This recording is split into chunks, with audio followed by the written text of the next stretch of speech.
These days, there are tons of video games out there, but few of them have left quite as much of an impact on me as Saga Frontier. Originally, this game was released for the PlayStation 1 back on July 11th, 1997. This game's older than I am, and not by a little bit either, by multiple years. Instead of setting out to tell one grand epic story like Chrono Trigger or Final Fantasy VII, Saga Frontier was it was a game with 7 different protagonists, all having their own goals to accomplish and unique storylines. Granted, these storylines varied heavily in quality. You had the likes of T260G being a robot trying to find meaning in his existence and learning what it's like to care for people and other things, or Acellus struggling with the curse of immortality and desperately trying to cling on to her humanity while she's been unwillingly thrust into the position of being essentially the successor of Slanesh, more or less. Then you have stories like Blue, which doesn't even have an ending cutscene, or Loot, whose entire plot was him being thrown out of his house for being too lazy. He needs to find a job, and his entire story lasts 30 minutes. Then there's Ricky's story, and I just really don't like that one. I won't be tackling all the stories in a single video. That would be reductive, and honestly, I'd probably lose my sanity. But I will instead be covering the story I consider to be the best one to play if you're only going to play one of them. So without further ado, say hello to Red's storyline, which is an unapologetic Kamen Rider reference with the subtlety of a brick. And I love it. An apprentice engineer aboard the Cygnus, whose smiling facade hides his tragic past. His family was assassinated by an evil organization known as Black X. Saved from death by a mysterious being, he has inherited superpowers that can save the world from certain ruin. When starting a new game, you'll be asked if you want to use some previously created data, or if you want to create some new system data for your game, and if you choose to create a new one, you'll be asked to assign it a name. Now, given this is a video that I'm making, is anyone really surprised with the name I'm going with at this point? Though, I feel I should mention, this doesn't actually name your character. His name is locked in to being Red, which I wouldn't think anything of, because, you know, a lot of RPGs do that. But then there are some protagonists like Amelia that you actually can rename in their own story. Our story begins with Red driving his father, Dr. Okanogi, and they're heading home from the lab after gathering evidence in order to hold an intervention with his friend Dr. Klein, who has been showing and doing some shady dealings to an evil organization known as Black X. Unfortunately, things aren't able to pan out well, because as they approach home, someone completely wrecks their car by jumping on it. Bit excessive, but hey, if it's effective, then go for it. Red wakes up after the crash and smells something burning. He runs to see that his home is being burned to the ground while Black X members are standing outside with their leader, or presumed leader anyways, Schuser, in front and center. He tells us, "Prepare to meet your mother and sister." Remember this line, it's going to be really stupid later on. And we get thrown into an unwinnable boss fight. After Red goes down before Schuser can deal the killing blow, we get saved by the mighty hero Alcar. Unfortunately, after that fight, Red is on death's door, so Alcar gives him some powers in order to create a new hero, Alkaiser, who vows to get revenge against Black X, but Alcar warns him that using his powers for anything but a just cause will lead to him instantly dying. This isn't an alignment thing or a game mechanic, it's, Red's story only has one ending, it's just a story beat. Of course, Red quickly responds with, "I would have been dead anyways," and does not care. And then we get a time skip. After all that fun drama, we cut to a few years later. Red now lives alone and is working on a ship known as the Cygnus. It's a fancy starship that acts as kind of a cruise liner. The world of Saga Frontier is a bunch of basically small planets, at least I think that's what it is, that people fly between. This also serves narrative purposes. It allows Red to travel between the worlds, digging up clues about Black X. That being said, while we will get the chance to explore the Cygnus between our missions, there's no real purpose in it on this visit, so you can really just talk to your boss, his name is Hawk. and you'll get to go to the Baccarat, the casino planet, and it's 1,000-ish floor casino, but you only explore about 8 of the floors unless you want to play Desert Bus. You can explore around the casino if you wish. There's not any games you can play right now. And the main thing you want to do is talk to these Power Ranger looking mooks, at which point it's time to follow them down below, but first make sure to equip your weapons and armor, as well as throwing in the backpack so you can use your items. I'll explain the RPG mechanics a lot more later, but for now you want to keep Red stacked, because he's your only party member. After taking the elevator, and also kicking the servicewoman off of it, we transform into Alkaiser, and we see Schuzer briefly before he sicks his goons on us. Now, these guys are ultimately jokes to bring down, and you don't even get experience fighting them, so why would you bother? Well, because you will still get money from them, and item drops from them. You do get restored to full health after every battle, so there's no real penalty for fighting them.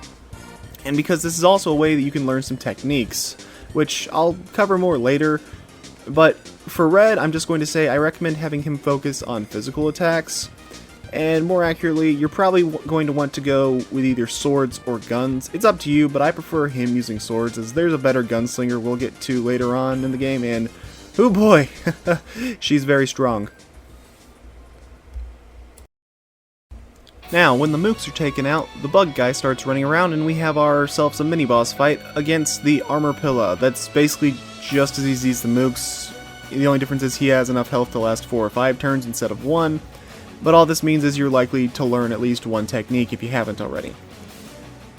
I, for one, learned both Shining Punch and Sword Smash. Shining Punch is kinda useless unless you're going for hero skills, which we won't realistically be able to go for too many of those until the end of the game. But it's not bad, and Sword Smash isn't a bad skill to start with, though it will become outclassed later on. Now, the Armor Pilla, at low HP, will attempt to open the 4th Dimension Magisphere, aka the Eyeball Realm, but here's the issue, he doesn't really have any health, so yeah, okay, cool, you took us to the Eyeball Dimension. He'll die in the next 2 turns anyways. And the fact is, you're required to fight this boss in Alkaiser form, so you're not in any danger of losing this fight at all. It's a joke. Either way, kick his ass, and we can move on. Our next destination is Shrike, which is kind of like the suburbs area of the game.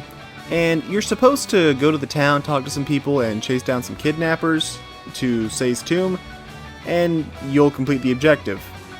But the game, at least before you go to the town and talk to those people, gives you the freedom to explore here, and if you've seen my Dark Souls videos, you know what time it is. We're going to abuse the hell out of this freedom. So where can we go from here? Well, a couple of places.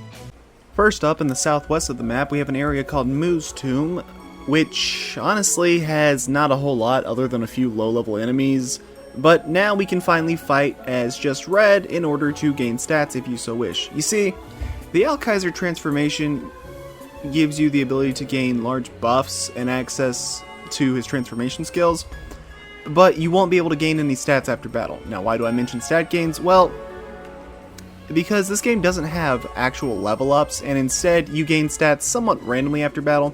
Now, I say somewhat randomly because you'll get multiple stats every fight throughout most of the game until the end game where it slows down a bit. But generally, it works kind of like Final Fantasy II, where you use what you get. The more you use an ability, the more you get out of it. Did you attack with your weapon? Well, that's a strength boost. Did you take damage? That's more likely to be a health boost. Did you use spells? Magic.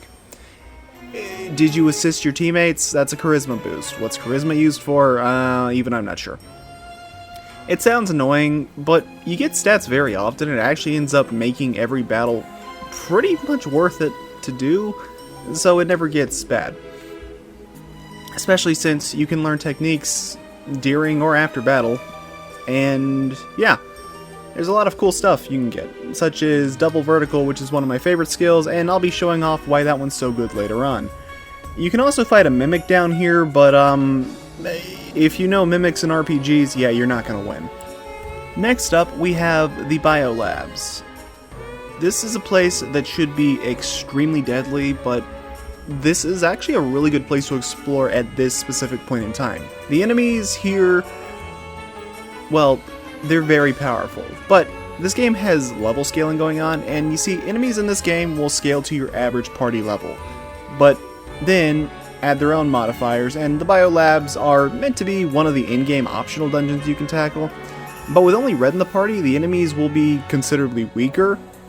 As you see, we're going to start off every regular battle as just red, but should you be solo, you can instantly transform into Alkaiser while fighting enemies with weaker stats and being immune to all status effects. While you won't gain any stats from transforming, that's also a blessing in disguise as it keeps the enemies weaker, but the foes are still considered high enough threats that you can spark new skills quite often, including but not limited to double vertical, which is one of the best skills in the entire game, hands down, because it does solid damage at the cost of only a single WP, which is your weapon power, or it's basically your MP but for physical attacks. And without spoiling too much, this is going to replace your regular attack very soon, and you'll be able to use it for free. Now, while I said it is easier than you'd think, it's still not easy, and I got quite a few game overs here running around like an idiot. But you can save wherever you want in this game, and yeah, that's good. The game's not going to let us fight the super boss down here, but we can go through the red door to have ourselves a mini-boss fight against, well, kind of a modified regular enemy. In this case, it turned out to be the swordsman, and he looks kind of spooky, but he went down in one hit, because for some reason this mini-boss fight has considerably lower scaling than the regular enemies do, and it's not a static encounter either, so I'm just kind of confused. But, yeah, okay. Defeating this mini-boss will introduce you to Cotton, a monster that was being experimented on in the biolabs, but he's actually part of the IRPO, which is kind of the space police force, funny enough. He's more like a guard dog. Anyways, yeah, I obtained him way earlier than you're supposed to, just because I kind of wanted to see, hey, would the game let me get away with this? And sure enough, the answer was yes, and that's why that's one of the reasons I love this game. Thankfully, he's a monster type, so he's not going to be that good. We won't really be using and abusing him too much, so don't worry. I'm not going to break the game's balancing in half yet. Now, the last stop on our trip is actually Say's tomb, which you do come here as part of the story, but you don't really have to explore the tomb at all. The enemies here can be a little bit tough if you're not careful, but most of them are scaled to where they can be defeated regardless of when you come here, outside of the boss at the end, which we won't be fighting for a long while, but I will be coming back to later in this video. King Say's tomb is basically just a place you want to come to get some of your equipment and some early stats. And you can also find items that are known as the 3 treasures, but there's a bit of a weird gimmick with those. You see, the 3 treasures of Say's tomb are a sword, a shield, and an accessory you can use to, well, use a special attack. Each one is guarded by 2 Death Knights, which they can be kind of tough, and it can take a bit of luck to defeat at this point. However, we can save anywhere we please, so honestly, worst case scenario, you can just kind of save and reload if you want to, and you can take these guys out even with just red. Once you defeat them, you'll get the treasures, and the idea is that you're meant to offer them up to the tomb to gain access to the boss, but you don't have to. You can keep the items and use. Now, I should reiterate, none of what we just did was required to advance the story or beat the game. It's just some fun exploration and side mode stuff we can do, which, hey, I think is fun. And I appreciate that the game gives you the option to explore this much this early in the game. It's, you know, I like when games let you give you the freedom to mess around a little bit. Oh, and just to show, this is why we're not fighting the boss here.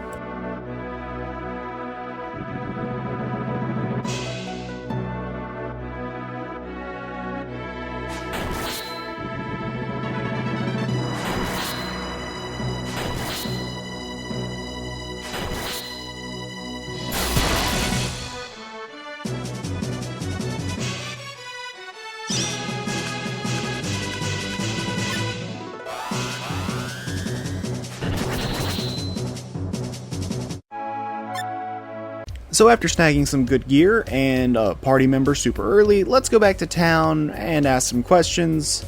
The one you're going to want to speak to is one of the kids in the playground, named Amy, and while you're asking her, you get attacked by some Black X goons, and you have to fight them as just red, as it's meant to introduce you to gaining stats after battle.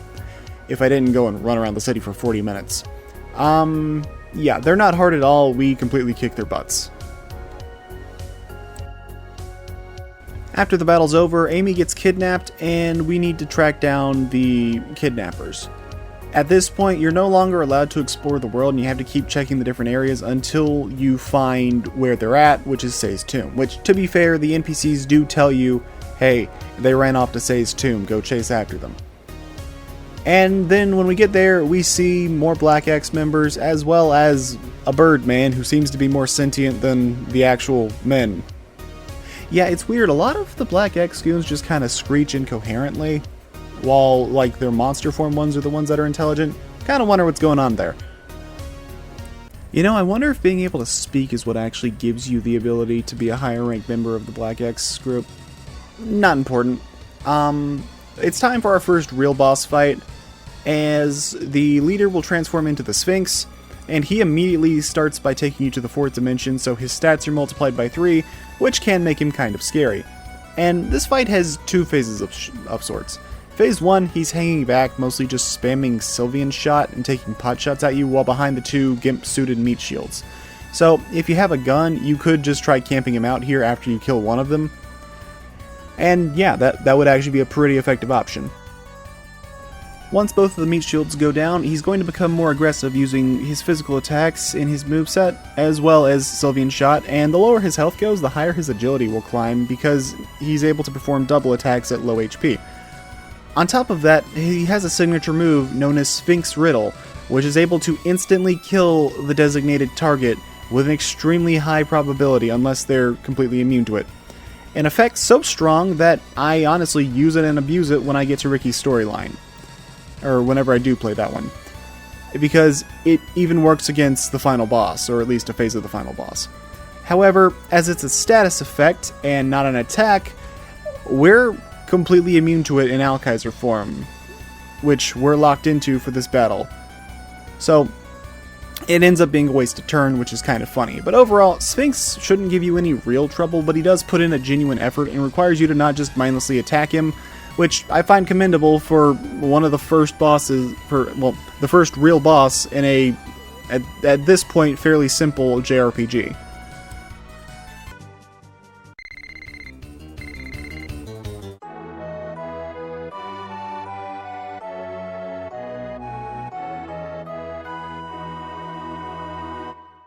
Our next objective takes us to the big bustling city of Manhattan. It looks impressive, but there's not too much we can actually do here. You'll just be able to run around and talk to some people for a bit. Manhattan also does sell some in-game level equipment, but it's heavily marked up in terms of pricing. I guess the most notable thing in the mall area is that on your first visit you can find a guy in the food court named Fuse that's chilling out, and if you try to talk to him, he'll just tell you to piss off because he doesn't want to spend his limited break time dealing with you. Relatable. Honestly though, there's not much you can really do there, so really just head back to the Cygnus, and we'll meet up with Yuria, one of our co-workers, and she'll warn us of some weird shipments appearing on our ship. One such shipment being a weapons cache in a box marked with the Trinity logo. So, while docked, well, maybe we should go confront them about that, because their main building is in Manhattan. I'm sure absolutely nothing could possibly go wrong whatsoever. Red's not exactly the sharpest tool in the shed and decides that the best solution is to head directly to the front desk to try and speak with the president, except he doesn't have an appointment made with her, so we're about to get thrown out by security. Now, we would have been thrown out if it wasn't for the actions of Fuse, who arrives and says that we are a rookie IRPO agent, and he actually has a meeting scheduled with President Campbell, so he takes us with him. It turns out that President Campbell is a successful businesswoman with questionable connections, and I'm sure that nothing will go horribly wrong within the next 10 minutes of this conversation. Oh, look at that. The Cygnus got hijacked. What are the odds? Fuse was in the area, so he ends up showing up just in time to help us deal with a hostage situation and quickly informs us that Campbell hired some mercenaries to dispose of the evidence of Trinity's involvement while keeping her hands clean. Unfortunately, that also means taking the crew and passengers of the Cygnus hostage, probably not leaving them alive. So now we have Fuse in our party, and it's time to run around the Cygnus, taking out the pirates and freeing the hostages as we go. Our objective here is pretty simple. We want to gather some party members in order to be strong enough to take out the boss fight at the end. Instead of going into extreme detail as it's running around and fighting a lot, I'll just talk about the major inclusions and what you want to do. In the luxury suites, we can find Rufus, a well-off man and restaurant owner that has an obsession for runes. He's solid all around and a decent short-term addition to the party. And there does seem to be a history between him and Fuse, but it's not going to really be gone into, at least in this story. In the regular hotel rooms, we can find Blue. He's an asshat and he refuses to help us. We can also find a robot known as BJ&K. This robot specializes in support, but he does pack some decent firepower. He's overall pretty good, and you can have him permanently join your party very soon after this, so it's nice to grab him here. And in my first playthrough, I used him in my final party. I won't be using him for this playthrough too much, mainly because I've already used him before, and yeah, it's, I want to shake things up a little bit. Last but not least, we can find Acellus and Princess White Rose, also in these standard cabins. Red and Acellus actually have history with one another, but sadly it's never really elaborated on in this storyline, but basically she was the delivery girl in his neighborhood when he was a child, but she had reportedly died in a car accident 12 years ago. She's quick to offer her help for the short time we do have her, but unfortunately after this arc she leaves the party and will not rejoin the team. Still, hey, it's better to have her than not. And now that we have one of each, I want to talk about the different races of party members in this game and what that impacts on gameplay itself. Out of the 4 races of party members, it's divided into humans, monsters, mechs, and mystics. So let's start with humans, as at least on the surface, humans are the most straightforward and easy to understand, as they gain stats after battle, with the general rule being that whatever was used in battle has an increased chance of going up. So if a character uses magic, their MP will likely increase. If they took damage, HP is likely to increase. If they used physical skills, their WP will increase. And they will learn skills by sparking them, usually in the middle of battle. Different skills used have a different learn rate, but essentially skills like kick increase kick moves, tumble is used for grapples. This will be very important for a certain character later on. Double vertical is used for sword skills, and so on. Also, during the enemy turn, there is a chance characters will learn defensive skills if they have a free skill slot. Usually, these skills learned will either be one designed to dodge that type of attack, such as falling rocks or lightning strikes, but if the character has a proficiency in swords or martial arts, they can learn special skills such as deflect or sway back as alternative ways to stop damage. Magic is generally easier to explain, as you can learn the spells from just teachers, and once you get better at it, you might learn a few skills after battle. Characters will be able to learn new related spells. If they've mastered the element and their intelligence stat is high enough, then they have an increased chance of learning new spells. Magic also comes with conflicting element types, such as light and shadow, rune and tarot or arcane, depending on what you want to call it, and space and time, to name the general magic types you'll learn. And with few exceptions, characters can only learn one or the other types of magics and not both. I say this because there is one character in particular that can learn all of them, and he's the most busted character in the game, especially because you can carry it over to New Game Plus. Lastly, with human party members, the skills you select will fill up a meter. Blue means it's a physical skill, red is for magic. This is important because a character can equip up to 8 skills, but as long as they have at least 6 skills of one type, that character will have a crown on their skill bar. That means the costs to use those skills are reduced, usually by 1, or at least by 1 point, if not 10%. While this is only mildly helpful for some characters, this means a sword-focused party member can use double vertical for absolutely free, while a magic-focused party member could use something like Sun Ray for free. This should also be noted that some special skills or dodge skills are going to just be gray and they don't affect the bar either way, so you can also have those put in and not risk losing the bonuses. I did say that humans are the most straightforward characters, and well, that's not exactly a lie. They're the easiest to learn, but they're probably the most complex to master, having the lowest stats at the start usually, but more potential and customization than any other party member type. And overall, yeah, humans are one of the best characters. It's like the RPG rule where humans have the best adaptability. They can suit any situation. Next up, we have mechs. Mechs gain no stats from battle whatsoever. All their active skills and stats are determined by their equipment. Because of this, they can be some of the strongest or weakest party members by far, all depending on do you have the cash and gear to set them up. Each mech also has a unique skill that is useful and, well, should be kept in mind. And they have these items known as circuit boards that can be equipped to boost their stats by a significant amount and have them learn extra offensive skills. Also, after defeating other mech enemies in battle, they can download the enemy data to both fully restore themselves and potentially learn any passive skills that may come with it. However, mechs cannot be healed with magic and regular healing items like potions, and can only be healed with either repair kits or mech exclusive repair skills, which can be seen as a blessing or a curse. Thankfully, their high health and LP can make them useful tanks outside of Zeke, who is less of a glass cannon and more of a glass howitzer, but you're not going to be recruiting him anyways because he's locked to one specific story and is never seen anywhere else.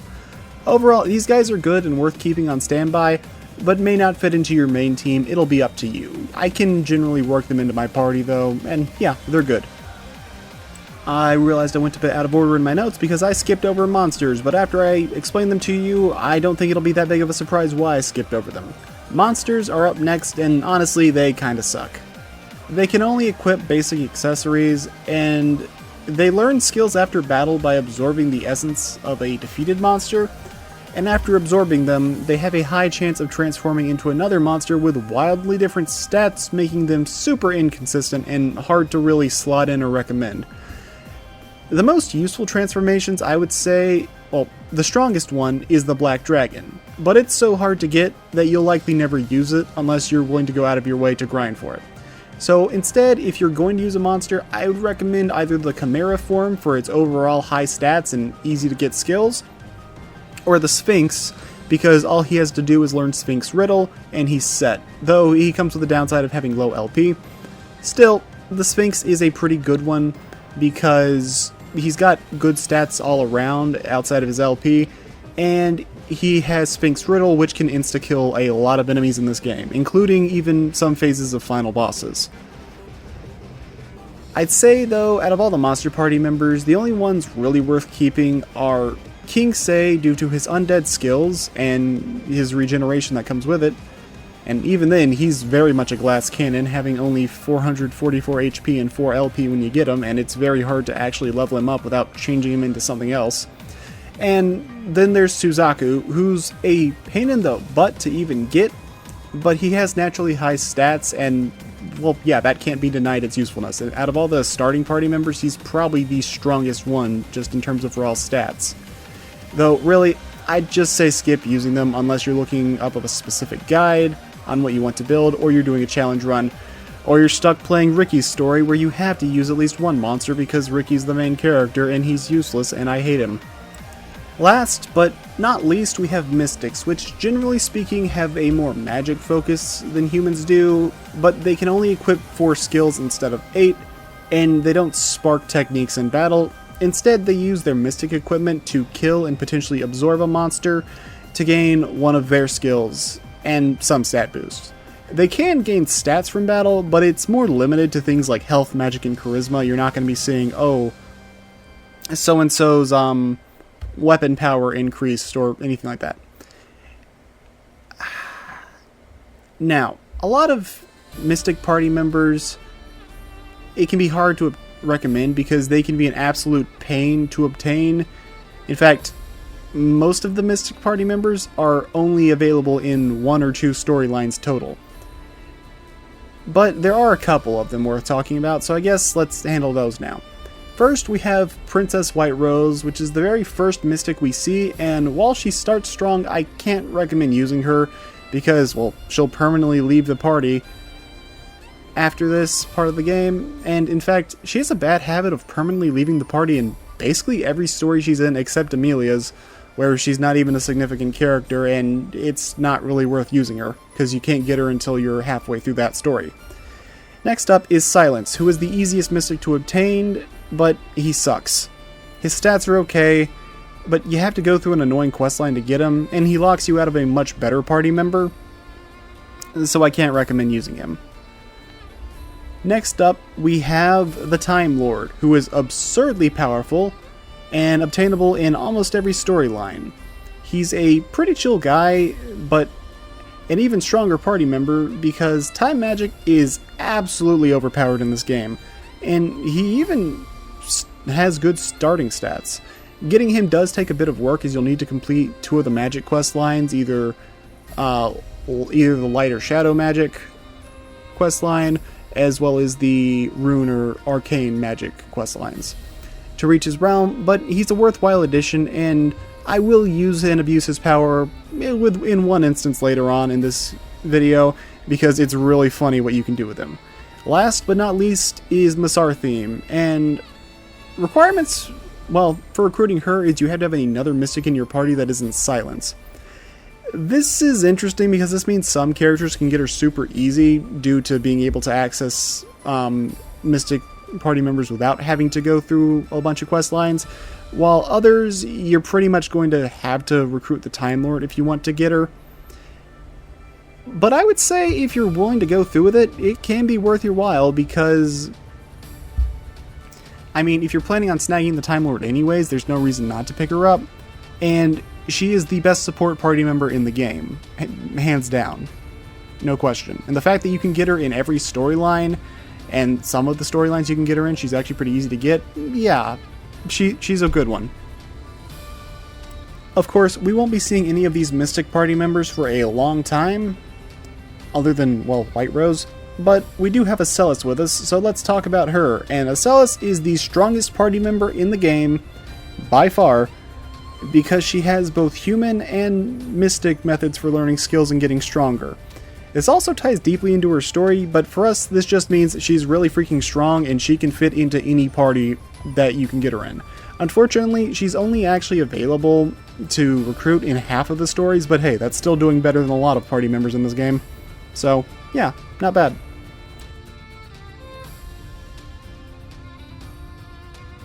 Whenever you're ready, it's time to run through a section where it is way too easy to die and instantly game over in. You have to basically run on the outside of the Cygnus and not get blown off the side. And yeah, you can die here very quickly because you have about 7 seconds to get across, which is just enough time. And now it's time for the next boss fight, and the boss of this chapter, the Pirate Queen's Pet Platypus. Yeah. Platyhooks is the first boss requiring multi-party members, and he has the stats to show it, sporting an impressive 6,000 HP, which is higher than even a lot of bosses that follow him. He generally likes to use his hooks and cannons to attack, but if he ever rears up his beak, that means he's about to go for water cannon, which does quite a bit of damage at this point in the game, but if you're having a tough time, you can just have Acellus or White Rose use their Mystic attacks on Platyhooks to try and fish out an insta-kill, because for some reason, that works on him. Of course, the fight won't end, because once he goes down, he summons 4 smaller platypi that aren't too hard, but are tanky little SOBs, and yeah, they can be mildly annoying, but ultimately they'll fall too. Unfortunately, once the fight is over, the leader of the pirates escape, only to return in a different storyline where we'll see the conclusion to what's going on there, and we learn that, by extension, Campbell seems to be connected to the Black X because they are using the ship known as the Black Ray. But it seems that the pirates were just kind of hired guns, because the Black Ray quickly goes and blows up the pirate ship.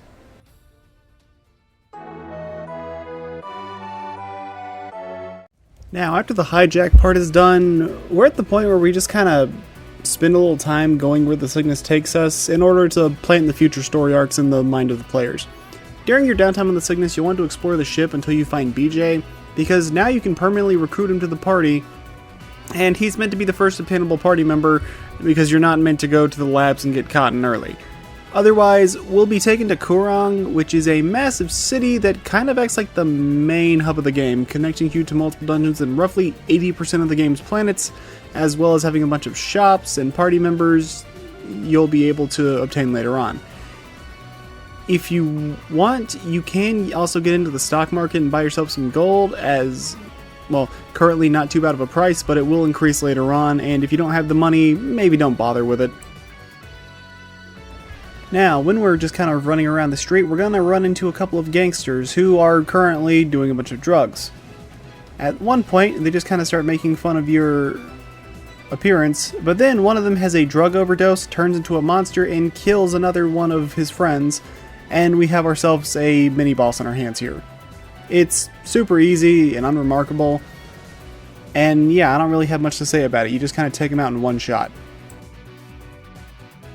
After the overdose, we chase down a suspicious person and try to catch up to them. Ultimately, the chase ends up being fruitless, as it ends up being a wild goose chase where we don't find the guy at all. But at the very least, it does hint towards an area we'll need to travel to later in the future. This part of the story is done. Our next destination is Kyo, and there's really not too much we can do here right now. However, if you head to the dojo, you can find a magic teacher. Now, while I don't normally recommend magic on Red in any real capacity, I do recommend picking up Mind Heal here, because it'll be useful for a grand total of one boss fight later in this. The destination you need to head to is the library, where you will, well, there's not much you can do here, but there is a unique NPC that looks like a robot character, and that turns out he's a mech. Speaking to him, he'll actually start talking a bit about philosophy, such as dreams, fears, can robots have emotions, all that interesting stuff. But he also drops some hints about the 4 Black X Emperors, which basically it boils down to 4 evil generals that must be taken out before he can face the big bad. Standard RPG fare, and I love it. Unfortunately, before we can really get any major details out of him, well, we get interrupted and we have to go back to the ship, because can't make any major progress yet, can we? We're only in the first act. The next stop on our trips is Shingro. We're not allowed to explore the wrecked ship or the ruins, so we have to go to the palace and participate in the mass tournament, which is kind of, I guess, your tournament arc of the game. The ruins will be important later in the story, while the wrecked ship holds nothing of value for us in this storyline, so we're going to basically ignore it. Also, how the heck is there a skeleton guy in the line? Whatever. Once we enter, you're going to be forced to wait in line. It's fairly short, but it is actually kind of a funny little gag. And then once you get to the end, you're told, hey, you're not wearing a mask, so we have to transform and you have to do it again. And then it's time for the actual mass tournament itself. The mass tournament, well, you're not required to win it, but you do have to participate in it, which is kind of weird because you could basically just like take the dive on the first round and technically get it over with if you wanted to. Either way, the mass tournament is split up into 4 separate rounds. Rounds 1 and 3 are completely random. Round 2 has you fighting the Prima Masca, which is kind of a mini-boss version of a different enemy. Well, honestly, the other enemy is also kind of a mini-boss because you don't see it a lot. Yeah, it's got some interesting little martial arts kick-based attacks, but ultimately it's more so there as an interesting enemy design with a kind of neat animations. Not a lot of health, though. The final round is against the Masked Giant, a foe that you're not supposed to be able to defeat at this point due to his, I believe, 10,000 HP? But you can take him out. The gimmick of his fight is that after a few attacks, he'll start to recognize your moves and start dodging them, so you can't spam the same attacks again in a row. You need to swap things up a bit. And it's recommended you stick to magic or more indirect attacks to truly damage him. Stuff like Swallow Blade or Tornado Strike are good to go. If you're using a gun, Trick Shot's great, and if you have magic in your arsenal, then magic attacks like Sunray can work well. But you're not really going to be able to have any magic on Red at this point, outside of Mind Magic, because there's no magic shops you can go to before this. So pretty much you'll be either using Swallow Blade, Tornado Strike, or Trick Shot to damage the boss. He does have a really cool attack called God Hand though, where he rushes into you before grabbing you and blowing you up. Honestly, one of the cooler boss animations in the game. After the fight ends, he'll say now he knows all of your attacks, which means that he can avoid them in the future. Well, this would sure be concerning if we had to fight him again, but I'm sure we never have to deal with this guy again in the story. I'm sure we don't. Oh, hey look, it's Dr. Klein. Maybe we should chase after him. Now, after you get done with the mass tournament, if you win you get a bit of money, if you lose you don't really get much of anything, no big deal. But you will still need to chase after Dr. Klein, and at this point you have to fight some yellow fighters, which are about as strong as you'd expect them to be, which is not at all. This guy may be a boss, but he's a boss in name only, because Goblin is another super easy fight that just can't really match up. I'm guessing he was designed to be weak because you do have to solo him with a different party member in her story, but even then he's still a joke. And regardless, this fight's not challenging at all. All he can really do is just attack you physically. But he has very low stats, and the only real notable thing about him is that he has a buckler equipped, meaning he can sometimes block your attacks. But hey, that also means once you take him out, you'll get to use his buckler yourself. So that's cool at least. I don't know, this is just kind of that one fight in the game that you look at and you're like, this guy's easier than the other ones. And for some reason, he's the only major Black X monster boss that doesn't use the dimension shift thing.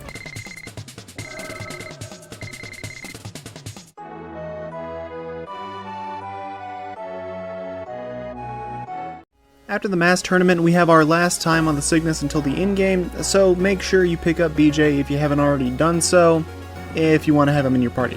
Otherwise, talk to Hawk, and we'll be taking an extended leave of absence from our job to hunt down the Black X generals, but doing that with just a monster I found in a lab and a robot that doesn't like fighting won't be enough, so time for a little crash course on running around the world to pick up some party members. We're dropped off in Yorkland, but there's not a thing we can do here, so honestly you should just head to the spaceport and get ready to jump around a lot. First up, you're going to want to take your ship back to Kurong, because this is where you can get a couple of party members. First, you'll want to speak with Annie. This is a required event to progress the story anyways, but speaking with her, you'll recruit her to the party, and she'll give you some info about the Black X and their base here on Kurong. And, well, it's honestly important to do because I think she's a good party member, especially if you give her guns, she can totally wreck house. But before we leave, she'll ask you to buy her dinner, to which Red obliges for some information on Black X, and she'll tell you about Schutzer's hideout, like the exact location. And Rufus mentions that you'll need more help if you want a chance against them, and he's willing to offer you his help because he fought alongside you in the past to take down those pirates. Of course, he only actually gets to this point of being willing to help you due to both the advice of Annie and Liza saying, yeah, it's actually not a bad idea to take them out, and you'll be given a choice of which party member do you want to take with you, Rufus or Liza. I'm not going to present the pros and cons here, I'm just going to tell you pick Liza. You see, Rufus is a good all-around party member, but there's an opportunity you can recruit him later if you want. In fact, if you're willing to, you can pick him up in about the next 15 minutes. I didn't, but you can. Liza, you only have this one chance to get her this one time.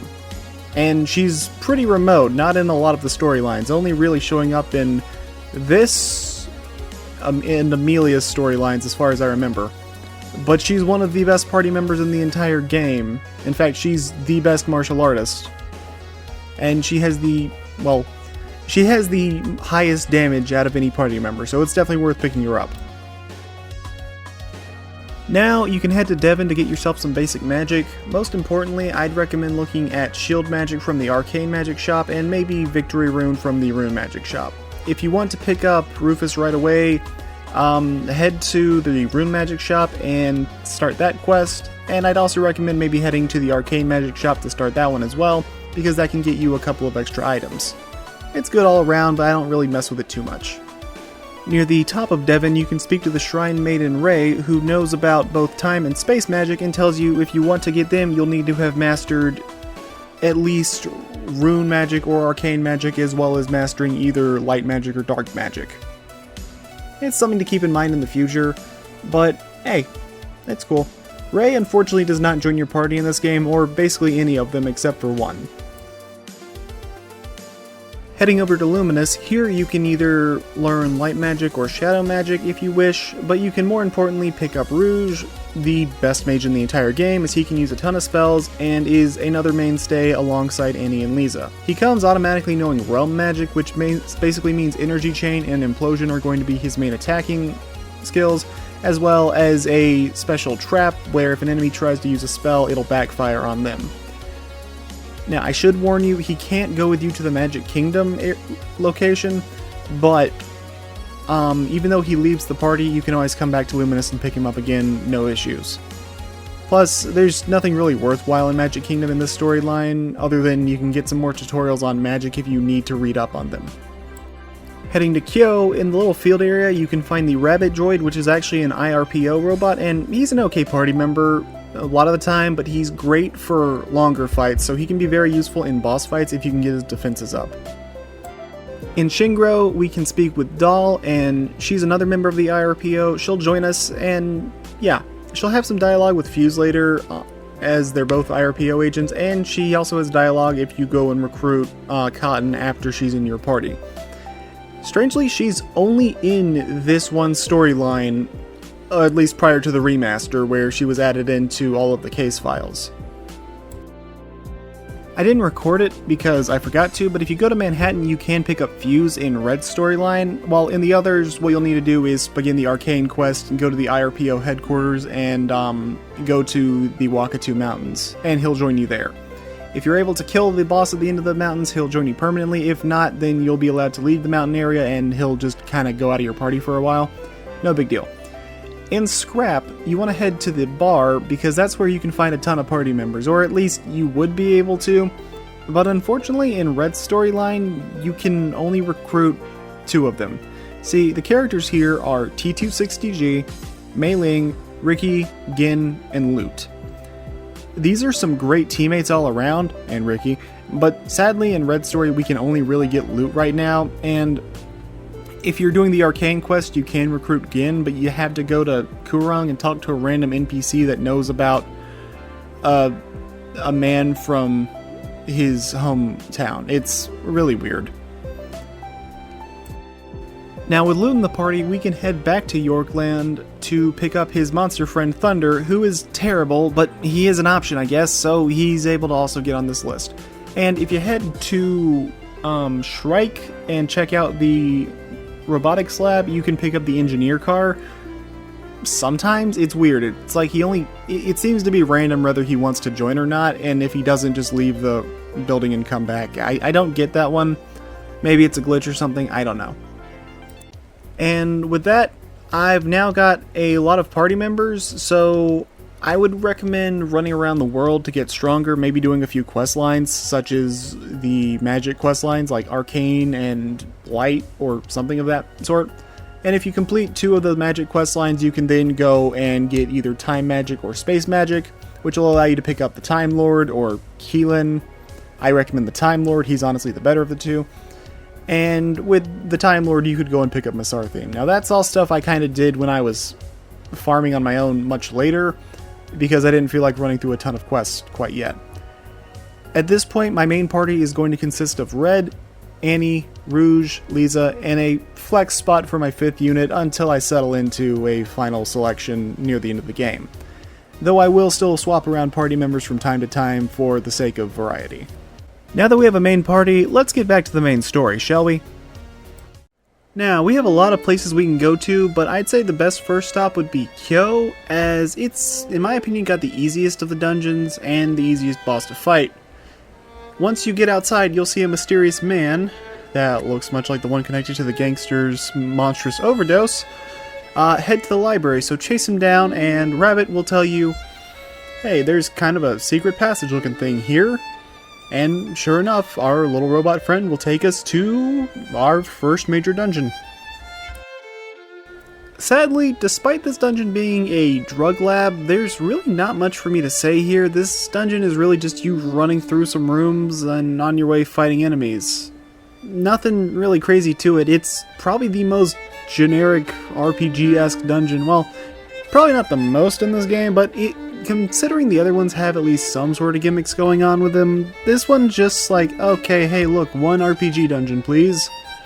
When you reach the end of the drug labs, you'll come across the furnace where they make all the crazy stuff, and the Black X will insist that, Jesse, we have to cook. But we already have a serious enough fentanyl crisis here, so I made the executive decision to blow this place sky high. As you make your way to leave, the base will finally blow up, but before you can get out, you're going to be attacked by the Black X General that's here. Now, this boss fight can be a mildly tricky one, but still, he's pretty easy to bowl over, right? No, not at all. Yeah, unlike the previous guys, this guy gets his own boss theme, and this is kind of the first big boy boss of the game with a whopping 25,000 HP, which is more than every boss prior to him combined. And yeah, he's not messing around attack-wise either, but there are a few bits of knowledge that can make this fight much easier. The first thing to know is that he only gets to attack once per turn, unlike Platy Hooks, who would get a bonus attack at the end of the turn if you didn't ambush him prior to his boss fight, or Sphinx, who gets more agility as the fight goes on. Plus, his animations will affect, well, they do have an impact in this fight, if only somewhat. You see, the direction Heisenberg here is facing will tell you who he's planning on attacking, or at least narrow it down to 2 people. So you can kind of plan around his actions a little bit more, but more importantly, he has a special animation when he's going for his ultimate attack that you definitely want to keep in mind. When his rocket thrusters ignite, that means he's about to go for Moonscraper, which is his strongest attack and it hits everyone. Is this attack super dangerous? Well, not if you know it's coming, because defending against it has, well, against special attacks in general, such as Moonscraper, drastically reduce their damage. And these attacks have medium to low priority, so they'll almost always be one of the last actions to go. Moonscraper is a bit of an exception because its priority is higher than some of the other ones are. And on top of that, it's a physical attack, which means you can't really negate it with something like Magic Shield. Overall, I do think this is a pretty good boss fight, but the weirdest thing is that according to the game's, well, the in-game chapter menu, this is meant to be the last of the 4 Black X Generals that you take on, and I don't agree with that order at all, because he has got by far the simplest dungeon, and he has the lowest stats with only 25,000 HP, while the others are looking into the 40s to 60,000 range. Now, his boss theme is, again, really awesome, but you'll also be hearing it again later in the game, so we can have a chance to listen to it later on. It's a fun boss. I just don't really agree with this being the strongest of the Black X Generals, at least not in this form that we're fighting him right now.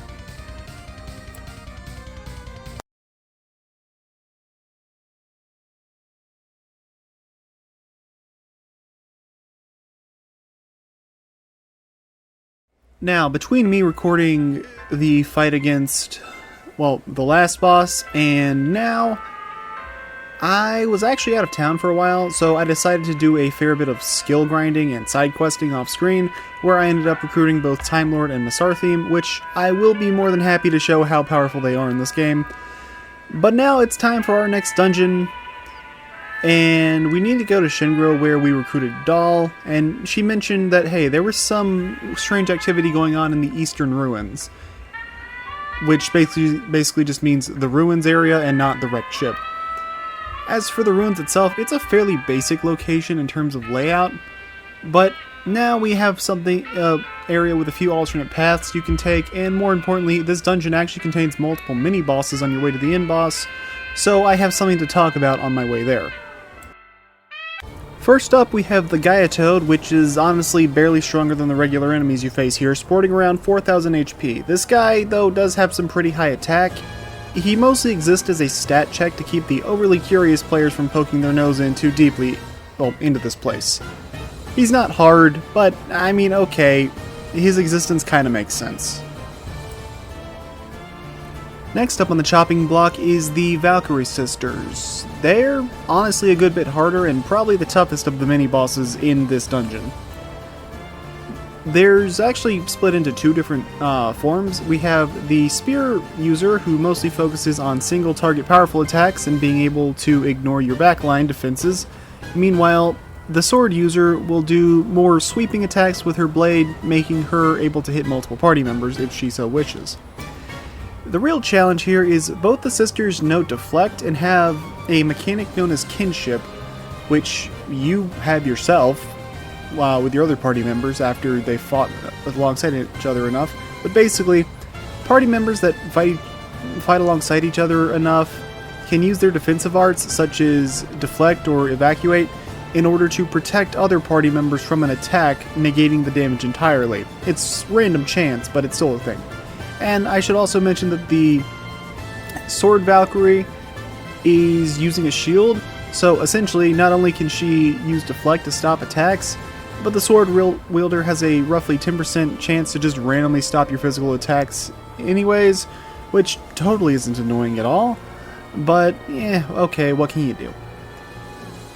Now, when they're defeated, they don't actually die, instead they just let you pass. But I should warn you that they do have a chance of respawning, so don't mess around too much in this dungeon, just get your stuff done and get out. The Huge Slime is a potentially very annoying boss fight because he's split into multiple segments. You see, there are 4 large slimes that are guarding him, each of them sport 2000 HP, while the Huge Slime itself sports around 7000.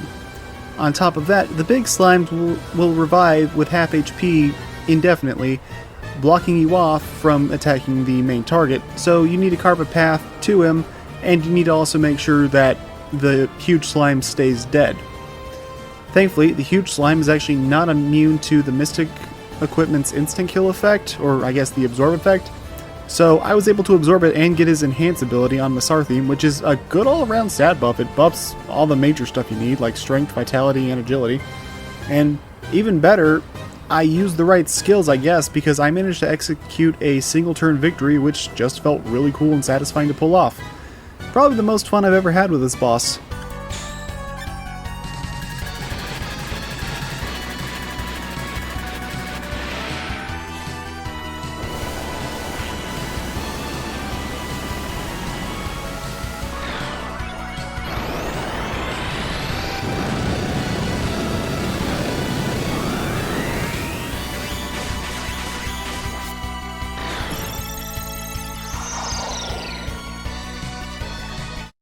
With all the Chuckle Nuts done, we reach the end of the dungeon, and our last boss fight is, oh my god, the masked giant was a bad guy the whole time?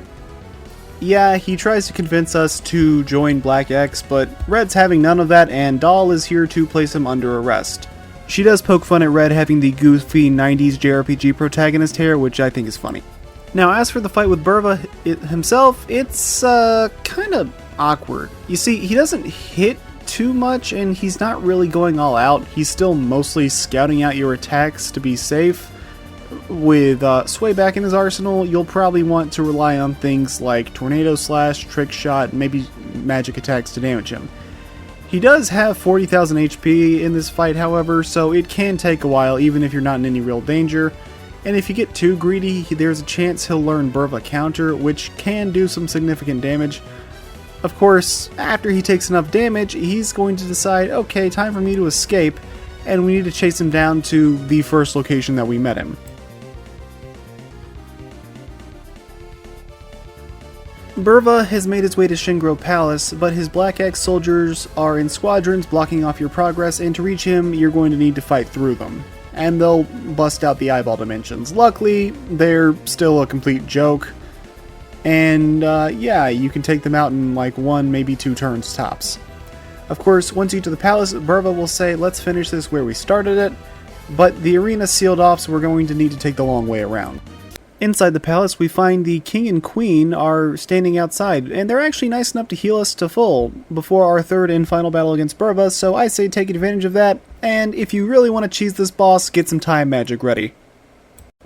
Now, if you fight him fairly, then this fight is a lot like the previous battle with Burva, but hard, as he is now more than happy to unleash his various grappling attacks on you, and Sway Back will quickly be replaced with Burva Counter if you get overzealous with melee, which means he'll not only dodge the attack but smack you for around 600 damage, which is kind of a problem in a game where the health cap is 999.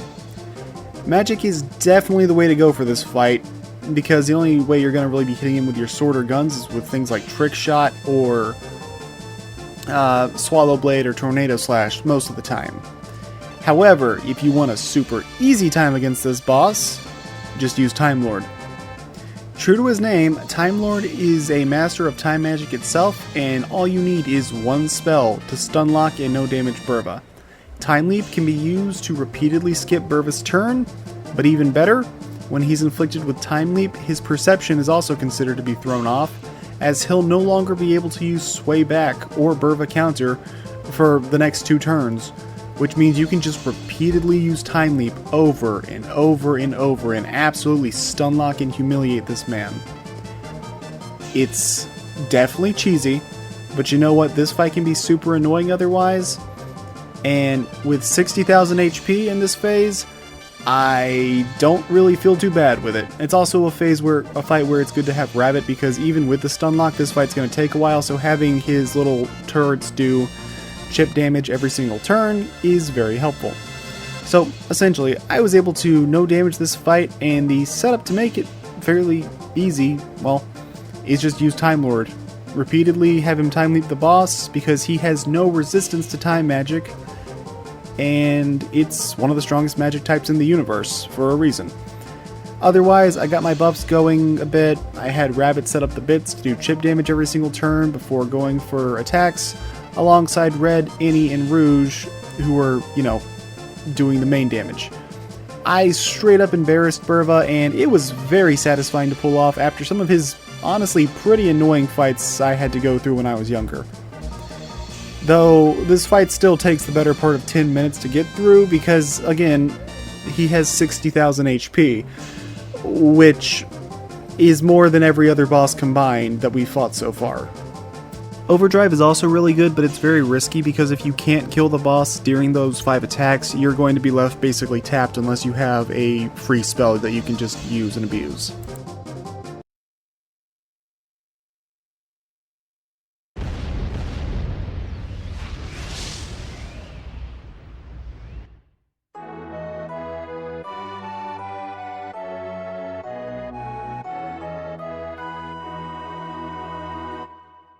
The fight with Burva was kind of anticlimactic, so let's go for an optional boss to finish off this chapter. Here, I decided to head back to King Sei's tomb and tribute the 3 gifts we obtained. I should also let you know that once you tribute them, you can't really get the gifts back, so be careful if you want to keep them.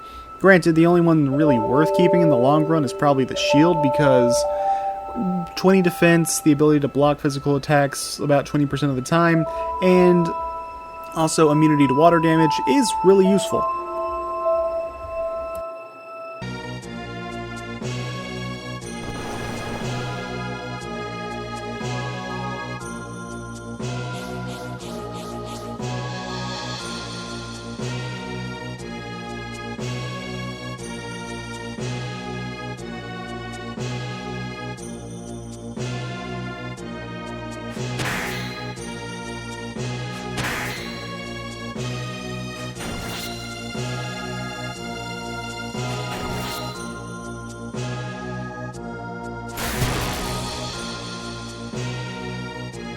Yeah, for some weird reason, I had a glitch happen where instead of his boss theme, which is awesome playing in this fight, it just played the dungeon theme for the entire battle, which was kind of spooky, but also kind of disappointing because his theme is one of my favorites in the entire game. It does play for a couple other bosses, but none of them are in Red's story. Now, King Sei is different from other bosses in the game because he gets the first attack, and you have to survive him and his little squadron of Death Knights, all going for generally your lead party member. Music aside, King Sei is split up into 2 phases. First, when the Death Knights are alive, he's mostly just going to play support while you fight his Death Knights, and after surviving the Onslaught, well, it's not too hard to do. At this point, the Death Knights don't really scale too much. They have about 2,500 HP, so they do get a little bit stronger than the ones you would encounter in the tomb normally, but they're not going to take too many hits, and they'll go down pretty quickly. Now, the second phase, he'll once again get a chance to attack before you can do anything because he'll summon his minions of the round table, which I thought for some reason it was 100 minions. No, it's 150. Anyways, it's a skill that oddly only he and a rematch with one of the game's major bosses can ever use. It's kind of dangerous, but not too bad. His other attacks will consist of things like Life Drain, which, you know, however much damage he does to the target, he gains back his HP. And he has Kusanagi Blade, which is essentially a strong attack with a high critical chance at the cost of 2 weapon power. Granted, he's a boss fight, so he's kind of got unlimited WP. I also should mention I had Rouge end up learning Light Blade after one of the battles, and that doesn't really do anything initially, but it gives him access to sword skills without having to equip a sword, which, you know, doesn't help us too much, except it comes built in with the ability to have Deflect without taking up a skill slot, which means I can at least have him deflect some attacks from time to time, which is pretty useful. I should also mention that despite being Bones, Kingsei is a fairly bulky opponent, capable of using Life Drain to sap your health. He's immune to water damage outright, probably thanks to his shield, and he regenerates 1000 HP every turn to offset his 35,000-ish HP. Plus, while not entirely immune, he does resist Time Leap, so you can't stun lock him, and he has another attack known as Him, which is using another of the treasures, and that will do around 200-ish holy damage to the entire party and is impossible to block or negate in any real way. Actually, it's not holy damage, it's sound damage. While I wouldn't say that Kingsei is my favorite of the optional bosses, he's one of the more interesting ones, and the fact that he's not locked behind a super annoying quest line is a massive bonus, because all you have to do to get him is just run through the dungeon, grab the gear, and then put it up on the altar and you can fight him. And hey, you even get a pretty okay reward out of it too, because after you defeat him, you're given the choice between either having him join your team or getting his weapon, and while it is kind of cool getting his blade and having access to the Kusanagi skill, it's kind of finicky and it does replace your regular attack. So I chose to have him join the party ultimately, and while he's not super useful because he's very much a glass cannon with only 444 HP, and 4 LP, meaning that if he goes down, he can stay down very quickly, which is kind of weird considering how bulky his boss fight is otherwise. He still is able to do some pretty good damage, and it is just kind of novel having a major boss as a party member. Next up on the chopping block, we're finally going to confront Shuzer. So after following Annie back through the path of the sewer she showed us the first time, she leaves the party for all of 5 seconds, only to instantly and permanently rejoin the party, making Annie one of the only outright required party members in Red's story, with the other being Fuse, maybe Doll and Rabbit, but I'm not sure, I've never really tested it with those two. But yeah, Annie's great though, so, I'm not really complaining. Now, overall, Shuzer's base isn't exactly a difficult location, but I have more to talk about here, mainly thanks to Annie's inclusion. Why exactly is she tagging along with us to stop Black X? Well, 2 reasons. For one, she finds that they hurt her, and I say this in massive air quotes, restaurant's business. She works for Rufus. And more importantly, she wants to learn about what happened to her brother, as it turns out her and her older brother were discarded by their family as kids, and after they got into a fight, he also left her behind. Why did they fight? Well, he suggested that they join Black X as a way to guarantee food and a place for them to stay, but Annie believed that'd be a terrible idea, as they would be becoming terrorists, losing their freedom, and more than likely their life. And given what happens to a lot of Black X members, probably their very humanity and sense of self as well, since most of them are non-vocal and a lot of the others are straight up turned into monsters. You might be wondering, now where the heck does it say all this? Well, mostly in extra text, but thankfully more of it is elaborated on in the remaster. If you're playing Fuse's case file for Red's story, because there you'll get to learn more about it, which I'll talk about more in a bit. Now, once you're about 70% of the way, or more accurately about 4 minutes into the Chooser base, you'll be attacked by the Cyclops, a giant monster sporting an impressive 40,000 HP, and this fight is made all the more irritating by the fact that you start with half HP due to his surprise attack. All he really is a physical brute that'll go for flying press when his arms are raised. Sway back dodges this attack though. Otherwise, he just kind of has a lot of defense and a lot of physical attack. Nothing super crazy. But there is some reason to believe that this monster is actually Annie's brother, as we see neither hide nor hair of him here, despite learning that Chooser Base was his last known location. It's really more of a theory, and there's nothing concrete to confirm it, but there's a bit more reason to believe it in the remaster because of the case files that were added, which add extra information for each of the characters' story. And in Red's case file, Fuse already knows of Alkaiser's true identity and manages to get ahead of Red on his way to Chooser Base, where he ends up confronting Annie's brother, who was nervous about some new plan they had, to which, Fuse convinces him it'd be better to just get out of here now while he can and change his life around. I'm unsure if Annie ever reunites with her brother after this or not, but the giant Cyclops is nowhere to be seen in the case file, so who knows what could have happened. It's really just a theory and something interesting to say, maybe. There's nothing concrete here, and it's otherwise a pretty unremarkable boss fight. Yeah, I don't know, it exists. The rest of Chooser Base is more of the same, except now you're more outside, so it looks closer to the rundown slums of Kurong, which, it is, so yeah, that makes sense as to why. But the most interesting thing here is that you're going to run into some enemy X-Fighters that have the 4th Dimension Eye Realm shift. Not the optional ones that you can get around, the required ones that actually block your way. There's nothing really for me to say here, so I would say you're better off getting ready for the big boss. And for this next fight, it's the one and only time I recommend having Red know some form of healing spell. Rather, that would be like Starlight Heal or Mind Heal. I'm going to say Mind Heal is better because it heals for more, around like 800 or so HP as opposed to around 300, and it has a higher priority, with the downside being that it's only self-targeting, which you'll see very soon isn't a downside at all. Alternatively, you could give Red the backpack if you wanted to ensure he had enough healing items, but the fact is, healing items heal a fixed amount, like potions are 200, high potions are 400, and then like the maxes are full, but yeah, that's a lot more expensive, and it's really better just to have Mind Heal on, at least in my opinion.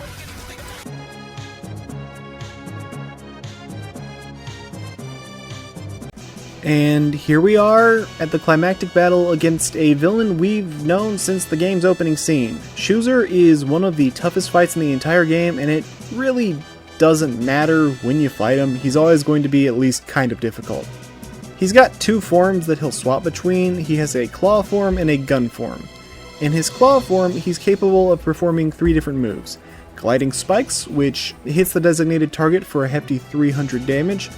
Spinning Slice, I typed this up as Spilling Slice for some reason, which hits everyone for around 150 damage, and it's a physical attack without a telegraph, so good luck stopping it, and he can go for his regular attack multiple times in a row if he so wishes. His arguably more dangerous form, though, is his gun form, because he loves to spam Cannon, which hits your entire party for around 200 damage, or, well, it doesn't hit the entire party, it hits random targets, which can mean the entire party. And while you can block it with your shield, it's kind of just a chance, so it turns it into more of a gamble. All while his claws start acting as bits that randomly attack the party, kind of like the rabbit's little bit lasers. This is all compounded by the fact that Chooser has 30,000 HP, which isn't as high as Burba, but time locking him isn't going to work. And the low health is actually more of a trap, because he won't die when you take him out. Instead, he's going to go for Raining Fire on the entire party as a final attack, which means if you think you're about to win and you're low on HP, you might just get killed there if you're not careful. It's pretty devious. And, oh yeah, he also escapes via helicopter. Now, Chooser may seem like he's going to get away, but No, Red actually grabs onto the bottom of his helicopter before transforming into Alkaiser, and it's time for a 1v1 against Chooser. And this phase is by no means weak. He's packing over 25,000 HP, and you actually do have to kill him here or it's game over. His claw form has all the same attacks, but now you're the lone target for them, which means claw spin is weaker, but his regular attacks are a lot more dangerous because, getting hit multiple times. As for his gun form, it's arguably easier because while the claw bit only has one target and can be dangerous, he has a new flamethrower attack that does pretty piss poor damage, only around 80 or so, and it gives you a flame veil, which instead of decreasing your health every turn, makes you immune to fire damage while it's active. And also, if he goes for a physical attack on you with his regular claw swipes afterwards, he'll take counter damage. So, yeah, if he attacks you with his flame veil, or if he attacks you with his flamethrower after he hit you with it the first time, that means he's just wasting his turn. Regardless, I recommend bringing Mind Heal to this fight in particular because it only costs 1 MP to use, and it restores around 90% of Alkaiser's health. On top of that, Alkaiser will start dual wielding his weapons if you want, and he has an increased chance of learning new heroic skills in this fight if you have any equipped and the proper room for them. I didn't equip any of them, but that's something to consider. The second phase has the potential to either be one of the easiest or one of the hardest fights in the game, all depending on how prepared you are for the solo combat bit. But you know what?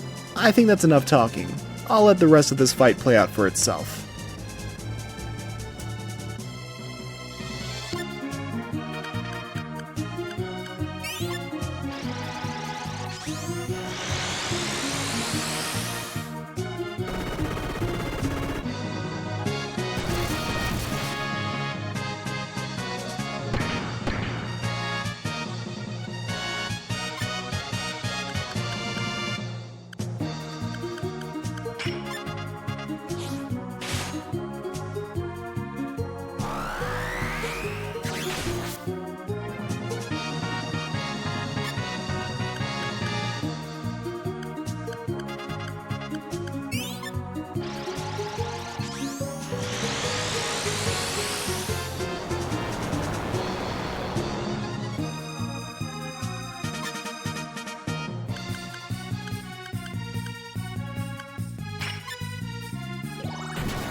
There's only one Black X general left, but we don't know their exact location. However, we do have a lead, and that would be the head of Trinity, President Campbell herself, since we have reason to believe she's connected to Black X, and also, the whole Black Ray thing blowing up that pirate ship after everything else. Oh, I should also mention, if you don't have Fuse in your party, you do need to grab him as he's required in order to enter the tower, but he'll be in the food court if you didn't already pick him up somewhere else. Now, if you want to snag him early, and you're strong enough to not get annihilated by the monsters up in the mountains, then go for it. Otherwise, pick him up here. When heading to the tower, we're going to be stopped at the front desk, but Campbell's nice enough to let us through on the elevator, which is kind of weird, but hey, she knows her dad, I guess. And then you get jumped and thrown into a really cool looking battle arena. We tell the attendant that she needs to get out of here, but she says that she really needs to keep her paycheck, and after that we get jumped while the attendant seemingly escapes. She does escape. Yeah, we just have to fight off a couple of enemies. It's not too bad. Now, the first major part of Trinity Tower and the indoor sections are pretty whatever. They're just kind of basic dungeon without any crazy gimmicks or unique enemies, just some guard robots, a few guards themselves, and executives. Oh, and also a random pterodactyl monster looking thing, but it's whatever, it's not actually that special. You can find a couple decent treasures here, I guess, but nothing much to it. A lot of the more interesting stuff happens once you get outside, as you have to run through a couple of mini challenges. Now, the first outdoor segment is going to have you getting past a swarm of slime monsters on the stairs before you can get to the end and fight the mini-boss, which is a large slime. Now, despite having that whole eyeball dimension thing going on, he ultimately just ends up being a weaker version of the huge slime that we fought in Shingro Ruins. But, hey, it's another chance for your mystics to learn the enhanced skill at least, and if nothing else, I mean, it's not hard, so take your easy wins and your free items that these mini-bosses give you. The second area has you dodging or running through the aerial robots that are going to be flying down the stairways at you, before it caps off with another mini-boss fight, because they all cap off with mini-boss fights.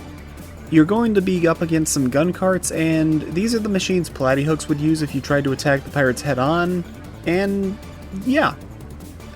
They can gun you down in seconds if you're not careful. They can be pretty dangerous, but they're also pretty glass cannony, so this kind of ends up being a fight that only lasts a single turn, because you're probably going to take them out.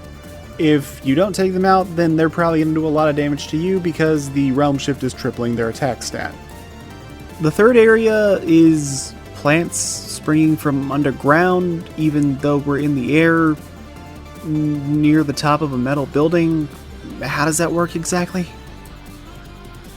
Now, the fourth segment has these insects that look like the armor pillas falling down the stairs that you need to try and dodge. But when you get into fights with them, you realize, yeah, they're not armor pillas, they're actually much stronger enemies like the razor mantises. So, my advice here is either try and be careful or just bum rush it, because if you just bum rush it, you should be able to get up with only like 2 fights in total. And then we have our mini-boss fight against 3 armor pillas, aka that guy we were able to kill at the start of the game on our own. Yeah, the mini-bosses in this game are generally kind of a joke because they don't really have level scaling and their stats are naturally fairly low, and it's no more apparent than it is at the Trinity Tower, outside of the Valkyrie Twins and the Devil Squid. Those are the 2 mini-bosses that are kind of difficult. The fifth and final segment doesn't have any mini-bosses or crazy gimmicks going on. It's nothing but the attendant lady who's up here, and she'll give you a Thunderbolt item as thanks for saving her earlier. But now we're more or less at the end of Trinity Tower, so get ready for the boss fight. Or boss fights, I should say. We'll reach Campbell's office, but she's nowhere to be seen, only a mysterious man in a black suit that lets us know he's here to perform cleanup duty. He spawns in as our next boss alongside 3 support robots. But here's the thing, the Shadow Agent has fairly low HP, especially at this point in the game, and to make matters worse for him, he's coded as a human-type enemy, meaning if you were to use a spell like Implosion, which, I should remind you, is in Rouge's default offensive, spell kit, he has a 1 in 3 chance of being instantly killed. I didn't go for it this time, but you don't even need to really do that because any decently leveled team can more or less take him out in a single turn. Something kind of spooky is when he dies, you can see for a split second that he has a bug attached to his head, meaning, well, he's possessed by an insect, and we're about to fight some sort of insect queen in a little bit. It's Duke's Dear Freya all over again. Also, once you get to the second turn of the fight, Campbell will actually appear on the monitors and she'll start buffing any surviving enemies, but thankfully they won't last more than 1 or 2 turns anyways. It seems like there's some deeper mechanics to this fight, but the opponents are so weak that none of it ends up really mattering, which is kind of unfortunate. Now, when the Shadow Agent goes down, the power cuts out, meaning it's a convenient time for us to transform into Alkaiser, and we're able to confront Campbell on top of the building, except instead of being on top of the building, or at the top of Trinity Tower, she's sitting out on a spider web between the multiple towers in Manhattan, and she transforms into her true form, the Arachne, the final of the 4 Black X generals, and the most influential of them being the president of the Trinity Company. Visually, this is one of my favorite fights in the game, because everything about it just screams PS1 RPG, but in a good way. She has a couple of different attacks, and her most dangerous one is probably Electric Web, as it can stun your party members and does around 100 damage to everyone as well. But she's not a super fast boss, so stunning isn't too bad to deal with. But the thing is, she actually doesn't really have a normal attack. Instead, she primarily relies on attacks like Ravaging Shot as her, well, to take the place of her basic attack, which can also inflict the Curse status on you. But Curse is near pointless as a status, and you probably resist it anyways, so don't worry too much about it. And due to most of her attacks being magic, the realm magic spell Psychic Prison, that Rouge knows by default, can completely shut her down, or at the very least it does it pretty dang hard. I'd say the most interesting thing is that she's actually capable of using Mirage magic, which calls upon various beasts to use specific actions, sort of like the Shadow Magic Beast Summon equivalent. But the difference is with Mirage Magic, you can choose the exact beast you want and its effects, such as Jackal for damage, or Basilisk for like damage and petrification. I mention this because the only other character that I know of in the entire game capable of using Mirage Magic is Ray, that Shrine Maiden that we met back in Devon, and she's only really important to one storyline and acts as a gateway to an optional area. I don't know, it's just an interesting little bit of trivia. Overall, Arachne isn't a very hard fight, but she's not super easy either, and I think she's one of the more climactic bosses in the game. I just like the fight. It helps that it's backed up by, in my opinion, one of the best boss themes in the entire game. Fight Alkaiser, which is less of a boss theme and more of Alkaiser's theme song, but it only really plays for boss fights, so, you know, I count it. Have a listen.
Now, at the point after you've taken care of all 4 of the Black X generals, you'll receive a call telling you that you're needed back on the Cygnus, and at that point, you can head off to the endgame, but once you do, you'll be unable to return, and you're locked into the endgame and the final dungeons until you've killed the final boss and beaten the game, so if you want to do any side quests, you need to go do them now. However, I'm going to be skipping them because, well, it's a turn-based RPG with level ups that you can't really affect, and I don't really want to break the endgame in half, so Plus, the game has like 7 different storylines, so I can always just show them off in a different character story later. So I guess the last thing I should mention is if you want to recruit Rufus, start the Rune quest line, head over to Moo's tomb and pick him up, and there you go. Now that there's nothing left to do, I chose to head off for the Cygnus, and I wish there was something I could really say about this final visit, or something interesting to talk about on our last run through the ship, but sadly there's nothing here, and that's a shame, especially knowing the fact that at one point they were planning to have mini games on here and a system where you could bond with Yuria and get special gifts from her. Sadly, the remaster may have fixed quite a few issues with the original game, but this was not one of them, and with nothing to do, really, all you can really do is like go talk to one of the guys for a little bit of extra money that you can't even use, and then you can go speak with Hawk and prepare to head off to the worst dungeon in the game. Or at least the worst dungeon in the game in Red's storyline. It's like bottom 2. Welcome one, welcome all to the worst dungeon in the game, because as the text says, it is extremely easy to get a game over here. If you get caught by the boss that is hunting you down before reaching the base, you'll be locked into a game over, but it's even worse than an instant game over, which I'll explain a bit later. So really, while you're disguised as a Black X member, you have a pretty funny running animation, but you can't really do anything on the ship. You just kind of go and make sure you get to the bridge. When you reach the bridge, you'll see the leader of the Black Ray, and you'll realize, hey, Heisenberg survived the battle, or was rebuilt because he's a mech, so whatever. And at this point, you need to keep running around and avoid him while he's hunting you down. If you backtrack at all, he will catch you, and you're getting a game over. Every time you change a room, the message showing your distance to the Black X base will decrease, and you need to get all the way to the base. Thankfully, getting into random battles with enemies won't screw you over, as it doesn't actually cause him to catch up to you. But I should mention it's basically impossible to get all the treasures, so here I don't even bother trying. There is a mildly neat mini-boss fight against all the variants of the Black X fighters as one last little power trip in the eyeball dimension. Sadly, they don't really have the stats to keep up with you, and they'll all go down in seconds, even though I kind of like the color coordination thing they got going on. Now, once you get the message saying that you're about to reach the base, it's time to face the music and confront Heisenberg, who will instantly force you into a boss fight. The rematch with him is basically a melt or be melted sort of battle, where you have to bring him down before he wipes your party, which isn't too hard to do as he only has 40,000 HP, which is pretty low for the endgame. But he has some extremely powerful attacks such as Magnetic Storm and Spray and Pray, and while his animations don't really give away what attack he's going for, as he only ever really idles or readies his gun, I don't know. Honestly, I feel like this wasn't originally meant to be a boss fight against him, but they decided to make him the boss instead because rules of 3. Because, spoilers, we're gonna fight him one more time in the game. But this version uses a gun and axe kind of out of character compared to his other appearances because, I don't know, like the other ones is like, okay, he's an honorable warrior villain dude who's wants to know the meaning of battle. Meanwhile, in this one, he's like, I'll kill you, ye maggots, and he's got, gunning you down. Now, I don't have any problem with his boss fight on its own, but if he catches you before reaching the base, he doesn't instantly kill you, and instead forces you into the boss fight against him. But if he kills you, game over, okay, but even after you win, he'll just scuttle the ship anyways, and if you haven't reached the Black X base, it's an instant game over after having defeated the boss. It's just kind of a middle finger that cemented my hatred for this dungeon in particular. But thankfully, it's pretty short, and if you're really struggling, you can just kind of look up a video on YouTube showing you the route to take, so you can get out without any issues, which is what I did for this one, for this video.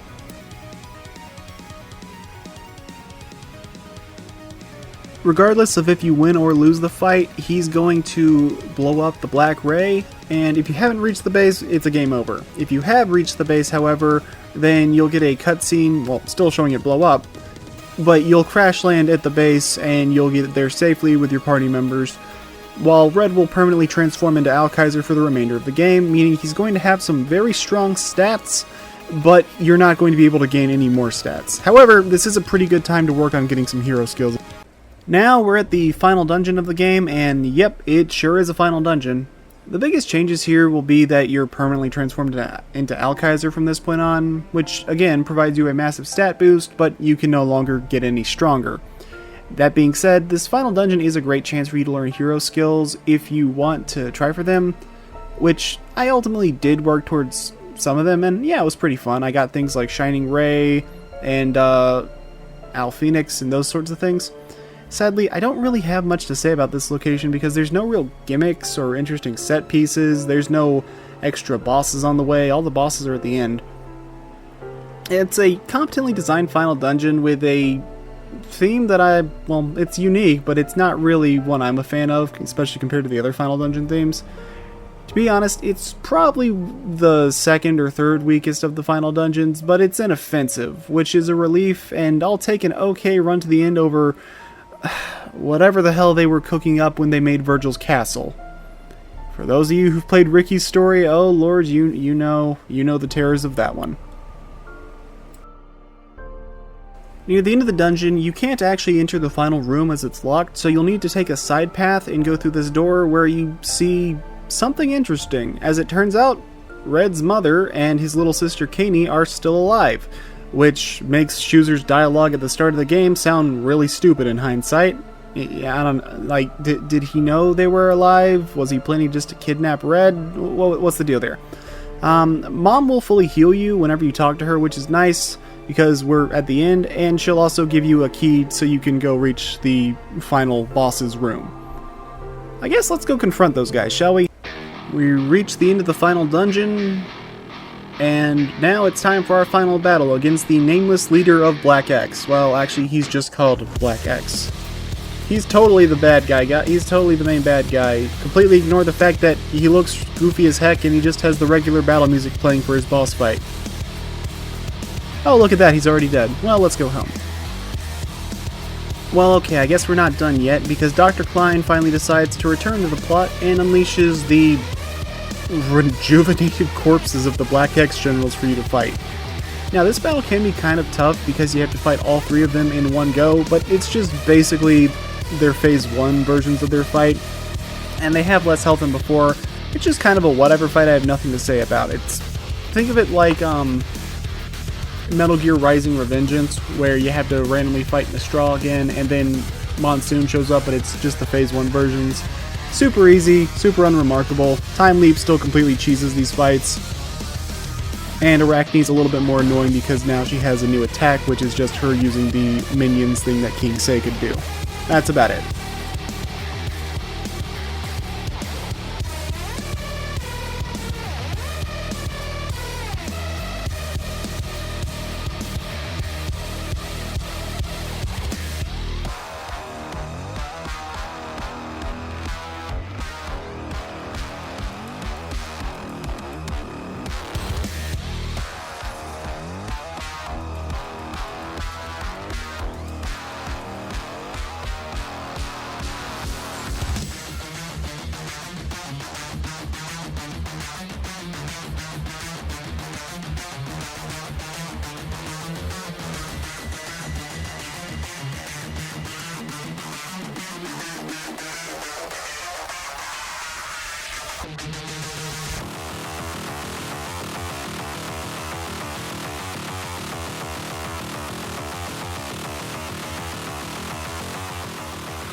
After all those corpses are taken care of, Dr. Klein unleashes his ultimate weapon on us, Metal Black version 3.0.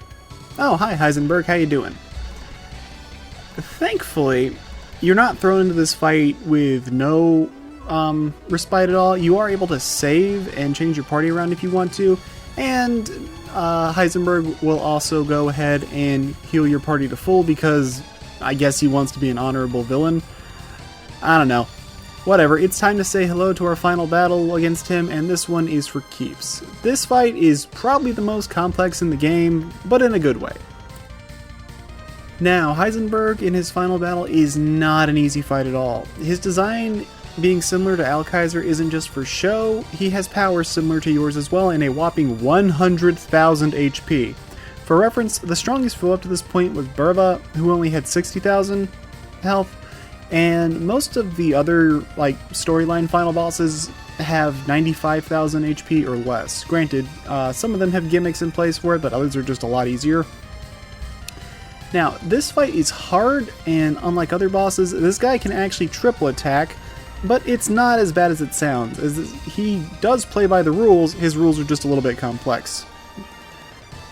You see, his animations will once again tell you what attacks you should expect.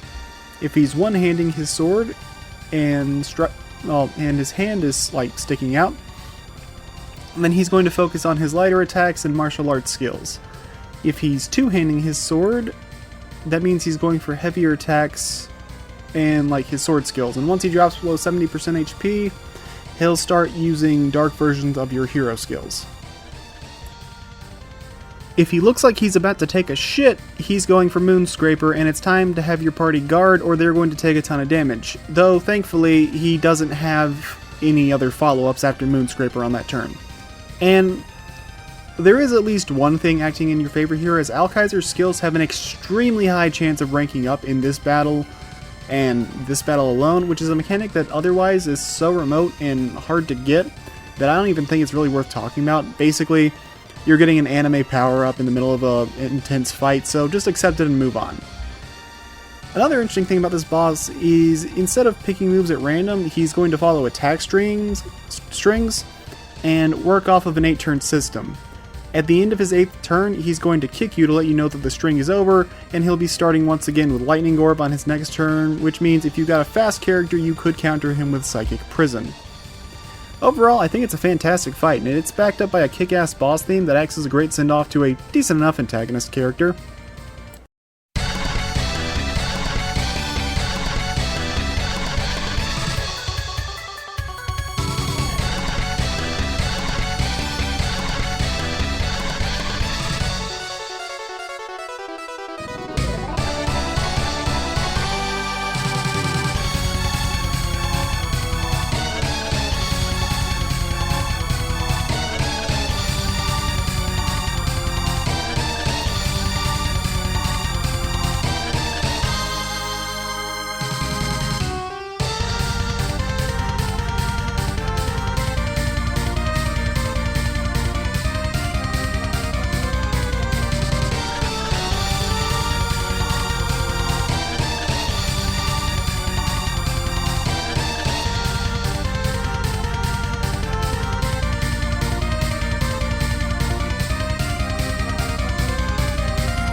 And like some other major bosses in the game, when he dies he actually gets one final action, but instead of it being a final attack or some cheap thing, he instead goes for a full heal on your party as a sign of thanks for a good last fight.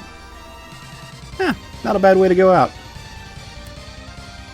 With Heisenberg dead, well, we've taken out Black X, but we're not done yet, because the fortress itself comes to life, because, you know, he didn't look anywhere near weird enough to be a JRPG final boss, especially not one on the PS1, and it turns out both Red Hat and Dr. Klein were more or less just pawns for, well, the monster that is the fortress itself. Is it a stupid twist? Yeah, kinda, but at the same time, it's goofy enough that I don't really care. I mean, it's basically a Power Rangers or, Kamen Rider story, so hey, embrace the stupid. And the design does actually match up with the dungeons, so you know what, it's cool enough in my book. Plus, the final battle isn't bad.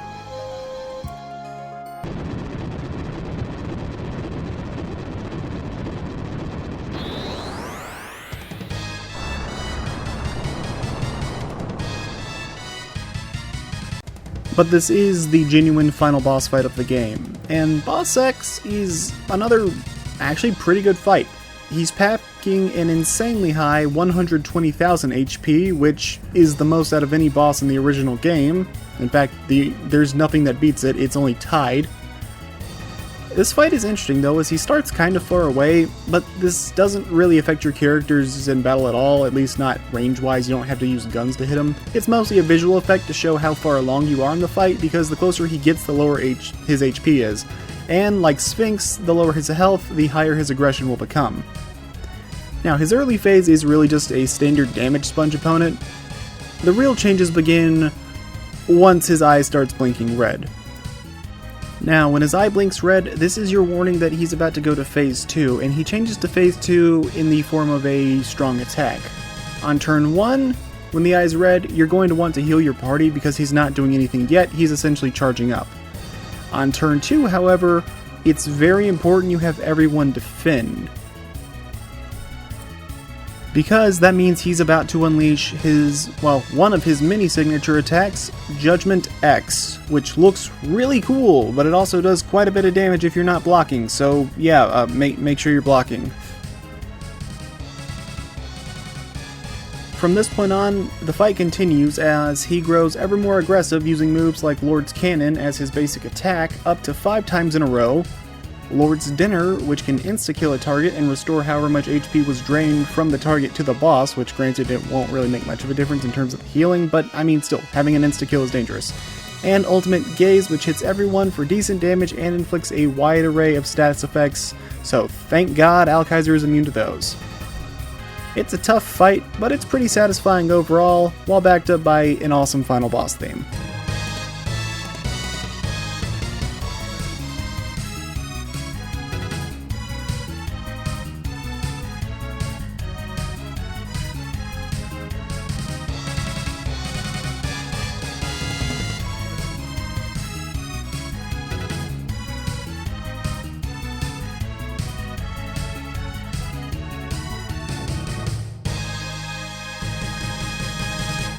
But no matter how mighty a foe may be, they're no match for the power of a hero and his friends. And while I understand Annie helping me out, I'm kind of surprised Lisa, Rouge, and Masarthine decided to tag along as well, but hey, not every day you get to take down a terrorist leader and make the world a better place, I guess. Really fun final boss, and a honestly pretty good way to cap off the game. Is it goofy? Yes. But it's fun. It's cool looking, the music's great, and it even provides a solid challenge, so that's kind of what I look for.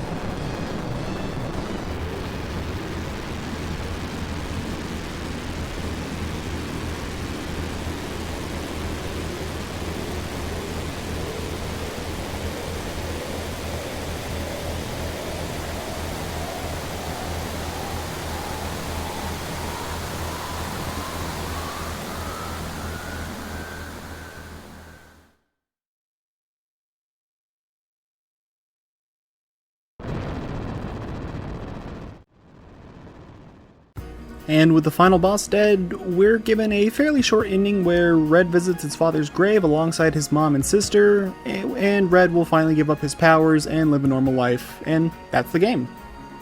Saga Frontier is a mess. Most of the stories don't have a lot of direction on where to go, the visual style is very PS1 for better and for worse, the story is hilariously choppy and in some cases blatantly unfinished. The 7 storylines is a neat idea, but only half of them are even good or decent to begin with. The cast is massive, but that's at the cost of 75% of them being a one-dimensional stat stick, 20% of them having their development behind either external media, or if they were lucky, it got added into the remaster, and only about 5% of the characters are really fleshed out with arcs and development. And 3 of those are protagonists. But you know what? I still love this game.